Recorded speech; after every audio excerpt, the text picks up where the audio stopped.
Nah, it's going okay. Not me forgetting to start the recording. Well, it is going to be better because now you're on Triple Threat. Yeah, now we're recording. Yeah, I get to talk about some hockey. With Shane, Hayden, and Jeremy. Right. Yeah, I guess that's a good way to on look at it. WXJM.org and 88.7. Speaking of recording, we have a YouTube channel. It's called Triple Threat Show on YouTube.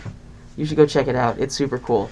What is it? Can you, Yeah. It's on YouTube. It's on YouTube. What is the name of the channel? Triple Threat Show. Triple Threat Show. Yeah. Thank you. The icon is like a little pencil drawing on white, on like a white lined paper. I took it drew it in class actually, you know? It's a bubble letter T.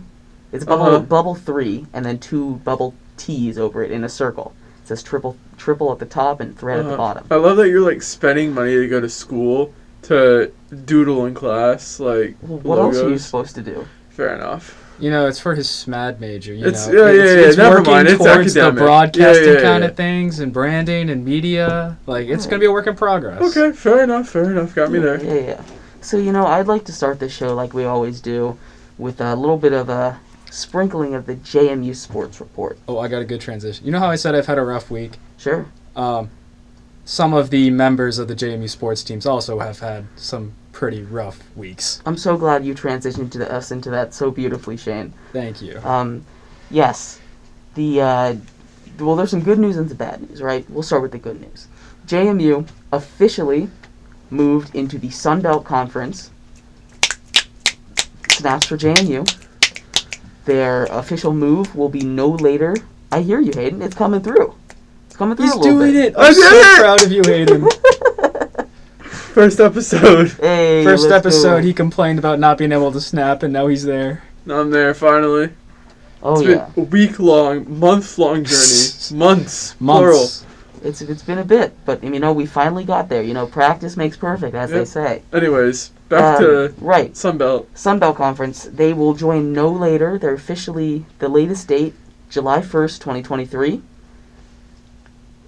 They are assuming they're assumed to move in quicker because of the bad news, as Shane so beautifully alluded to earlier. The CAA, hearing this news, decided, hey, you know what? I actually don't want you to do that. That's not very cool. You are a very big school for us. There's only 9 of us, and you're the one that wins most of the time, is all I'm saying, So actually, because you're leaving, you're not allowed to win anything anymore. You're not allowed to participate in any CAA championships. Even though they've already played most of the seasons for some of the teams. Exactly, yeah. Luckily this came out late enough for there's only three organizations that were allowed to compete. One of them is because of a special rule, and that's football. I'll get to that in a little bit. But the 2 that escaped, because it happened, they announced this the week of, field hockey and women's soccer, both were allowed to compete. I'll get into how they did in a little bit. I just want to cover this a more broader stroke, because this is a huge deal. I don't know if people outside of JMU have seen this, but it's been a big deal all around campus. Mm-hmm. From what I can tell on the internet, too, it's been made a little bit of an upswelling. Not enough to make a huge difference, but there's something there, Mm-hmm. So basically, the CAA banned us. They were like, hey, you're not allowed to do this. Which is incredibly petty. It's incredibly petty. Especially when, the season is almost over. They were in playoff positions, and then you just block them off like that. Right. JMU, they obviously appealed this. But so what happened in the appeal was they went to the Board of Presidents. Presidents from all 9 at the time, including JMU, all 9 presidents of the schools voted whether or not this should happen. And quote from the article, overwhelmingly they denied the appeal. Which means, in my opinion, how I'm choosing to spin it, every other president is scared of us. We're too good.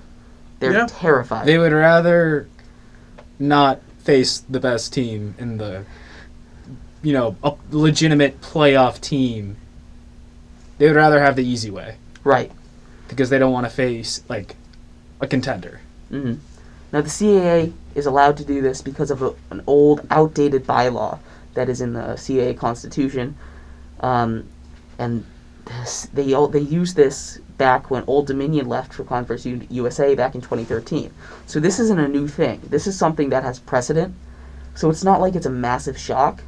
I didn't know any of this coming in. I hadn't followed the CAA's history of this before, but looking at their history, they do this every time, right? So JMU probably should have been expecting this, if I'm being honest, but it's still not okay. It's still a jerk move. Right, it's still not okay.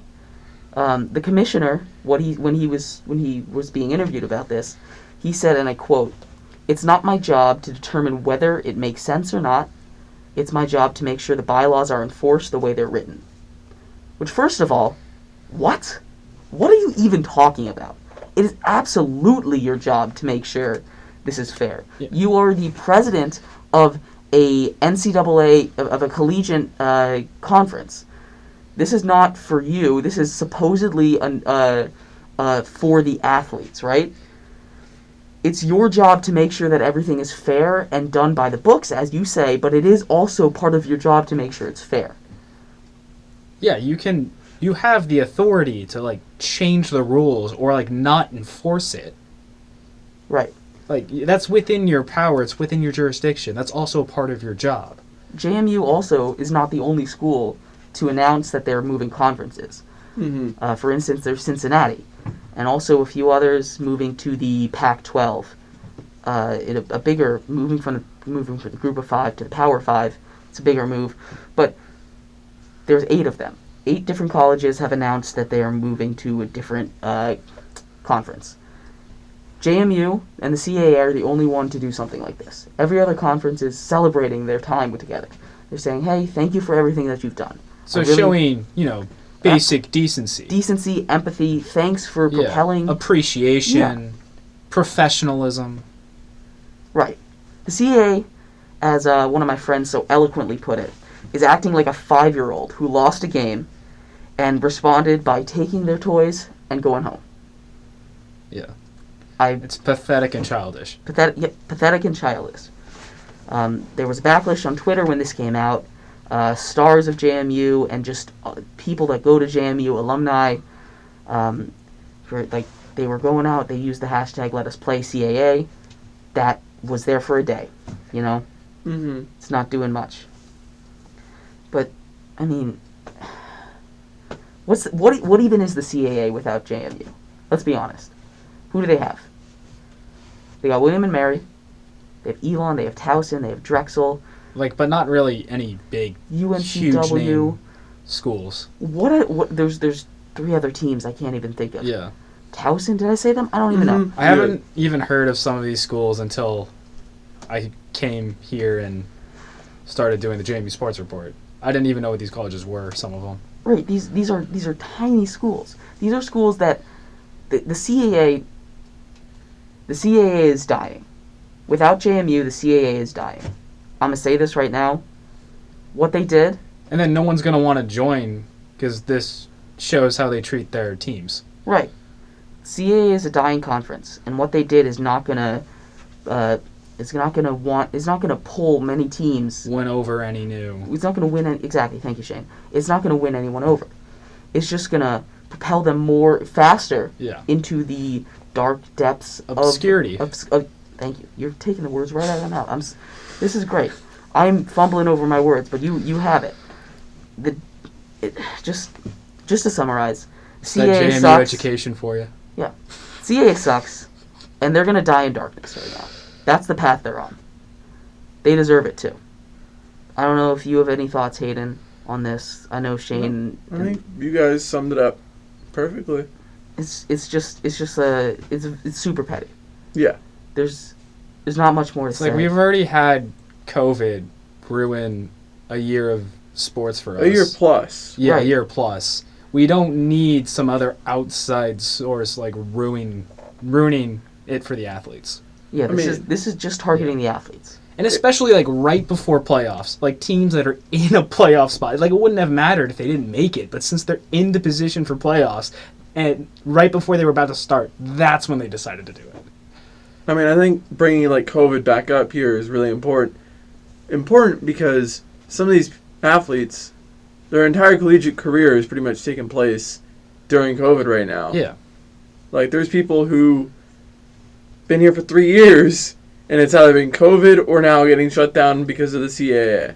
Yeah. And, Right. like, that's not fair at all. Especially for the seniors, too. Yeah. Like, this is their last year, one last hurrah at the... Like, how nice would it be if you finished off your college career with a championship? Absolutely. And now you don't even have a chance to compete for it. And it sucks. You were mentioning some teams that already clinched. The men's soccer team, for instance, they had clinched and they had one more regular season game. They had clinched a playoff spot and they were ready to go.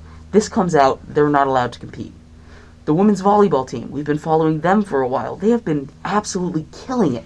They are currently tied for first place in the CAA. But you know what? Doesn't matter. Doesn't matter. They're not going to be able to compete. This is just taking away from student athletes. This is not punishing JMU, because JMU will have other years. All this is doing is attacking the student athletes that don't have other years to do this. And frankly, it really isn't okay. If you're for the students, you have to be for the students. There's really no excuse for this, honestly.